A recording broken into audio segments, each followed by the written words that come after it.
India നടത്തിയ മിന്നലാക്രമണത്തിൽ ജെയ്ഷെ മുഹമ്മദ് ഭീകരർ കൊല്ലപ്പെട്ടുവെന്നതിന് തെളിവുകളുമായി പ്രദേശവാസികൾ. ജെയ്ഷെ മേഖലയിൽ നിന്ന് 35ഓളം മൃതദേഹങ്ങൾ ആംബുലൻസിൽ കയറ്റി കൊണ്ടുപോയതായി ദൃക്സാക്ഷികൾ വ്യക്തമാക്കി. ആക്രമണം നടന്ന മണിക്കൂറുകൾക്കകമാണ് പാക് ഉദ്യോഗസ്ഥരുൾപ്പെടെയുള്ളവർ സ്ഥലത്തെത്തി മൃതദേഹങ്ങൾ മാറ്റിയതെന്ന് പ്രദേശവാസികൾ പറഞ്ഞു. താൽക്കാലികമായി ഉണ്ടാക്കിയ കുടിലിൽ 12 പേരാണ് വിശ്രമിച്ചിരുന്നത്. ഇവരിൽ പലരും മുൻപ് പാക് സൈന്യത്തിൽ പ്രവർത്തിച്ചവരായിരുന്നു. പ്രാദേശിക ഭരണകൂടത്തിനു വേണ്ടി പ്രവർത്തിക്കുന്ന ഉദ്യോഗസ്ഥനാണ് ഈ രഹസ്യ വിവരങ്ങൾ പുറത്തുവിട്ടത്. ബോംബാക്രമണം നടന്ന് മണിക്കൂറുകൾക്കകം തന്നെ അധികൃതർ സ്ഥലത്തെത്തി. പക്ഷേ പ്രദേശം അപ്പോഴേക്കും സൈന്യം വളഞ്ഞിരുന്നു. പോലീസ് ഉദ്യോഗസ്ഥരെ പോലും അവർ അകത്തേക്ക് കടത്തിവിട്ടില്ല. ആംബുലൻസുകളിൽ ഉണ്ടായിരുന്ന മെഡിക്കൽ ഉദ്യോഗസ്ഥരുടെ മൊബൈൽ ഫോൺ പോലും സൈന്യം പിടിച്ചുവെച്ചതായും ഇയാൾ വെളിപ്പെടുത്തി.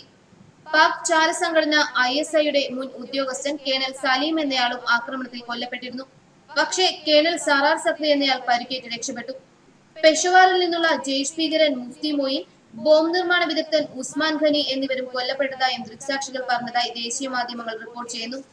അതേസമയം ഇന്ത്യയുടെ കയ്യിൽ നിന്ന് തിരിച്ചടി കിട്ടിയെന്ന് സ്ഥിരീകരിച്ച് ജെയ്ഷെ മുഹമ്മദ് രംഗത്തെത്തിയിരുന്നു.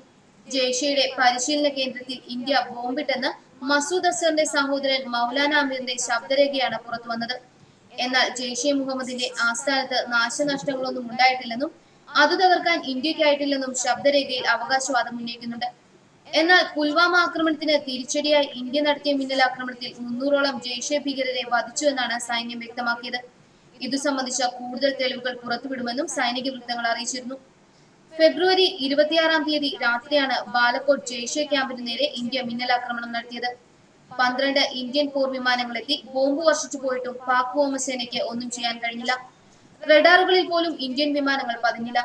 ഇതോടെ ഇന്ത്യയുടെ മുന്നേറ്റങ്ങളെ തടയാനുള്ള പ്രതിരോധ സംവിധാനങ്ങൾ പാകിസ്ഥാനിൽ ഇല്ലെന്ന് വ്യക്തമാവുകയാണെന്നും കേന്ദ്രം അവകാശപ്പെട്ടിരുന്നു. പുൽവാമ ആക്രമണത്തിന് തിരിച്ചടി നൽകാൻ ഇന്ത്യൻ വ്യോമസേന തിരഞ്ഞെടുത്തത് കാശ്മീരിനുമപ്പുറം പാക് മണ്ണിലായിരുന്നു എന്ന പ്രത്യേകതയുമുണ്ട്.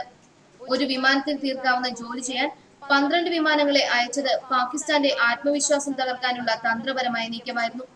12 വിമാനങ്ങൾ അതിർത്തി കടന്നിട്ടും പാകിസ്ഥാന് ഒന്നും അറിയാനായില്ല. ബോംബ് വർഷം തുടങ്ങിയപ്പോഴായിരുന്നു ആക്രമണത്തിന്റെ കാര്യം പാക് സൈന്യം പോലും അറിഞ്ഞത്. ലേസർ നിയന്ത്രിത ബോംബുകൾ വർഷിച്ചാണ് ഇന്ത്യൻ വിമാനങ്ങൾ മടങ്ങിയത്.